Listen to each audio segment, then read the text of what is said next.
Those calling for the head of Mark Milley have it all wrong. The four-star general and chairman of the Joint Chiefs of Staff may well have saved American lives by thwarting a deadly Chinese miscalculation in the closing weeks of the Trump administration. Milley spoke twice with his Chinese counterpart, Gen. Li Zuocheng of the People's Liberation Army, during this period, according to Peril, a new book by Bob Woodward and Robert Costa of The Washington Post. Both times, it was to caution Li not to make a terrible mistake.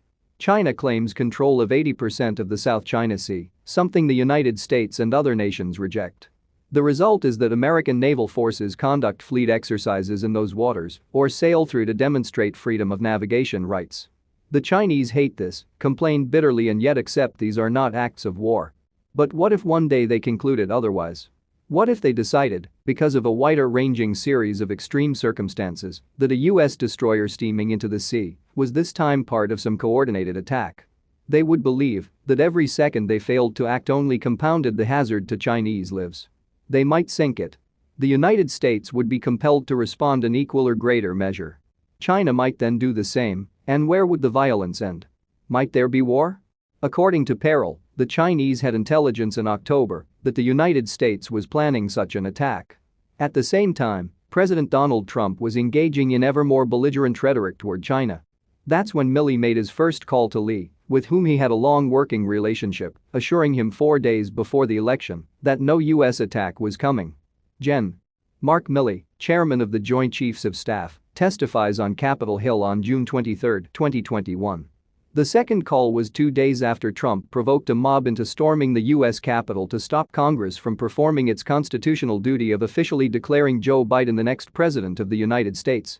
Is it any surprise Li and his officers were distressed by the sight of Trump supporters driving lawmakers from Congress? That kind of usurpation of government, even if for only a matter of hours, had never happened in the United States and is inconceivable in totalitarian regimes such as Beijing. How could the Chinese not worry what a desperate Trump might do next? As with the October call, Milley would have been remiss not to prevent a disastrous Chinese error.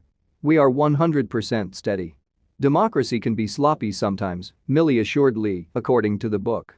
From all I can see today, says James Stavridis, a retired Navy admiral and a former NATO Supreme Allied commander, Milley's actions were within his remit to maintain open lines of communication with friends and foes alike, avoid potential miscalculation, and maintain military-to-military stability during a very tense period.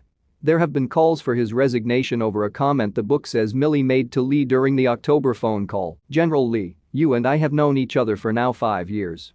If we're going to attack, I'm going to call you ahead of time. It's not going to be a surprise. Treason, some say, even if the United States has a history of giving adversaries a heads up before an attack, as in Syria in 2017. Whether this was a questionable throwaway line to diffuse tension or something more imprudent, Milley can explain when he testifies September 28 before the Senate Armed Services Committee. He has also come under fire for reportedly inserting himself in any decision process should Trump direct a nuclear strike. Critics call this an unconstitutional attenuation of presidential control, though then Defense Secretary James Schlesinger did the same thing in 1974 when President Richard Nixon faced impeachment.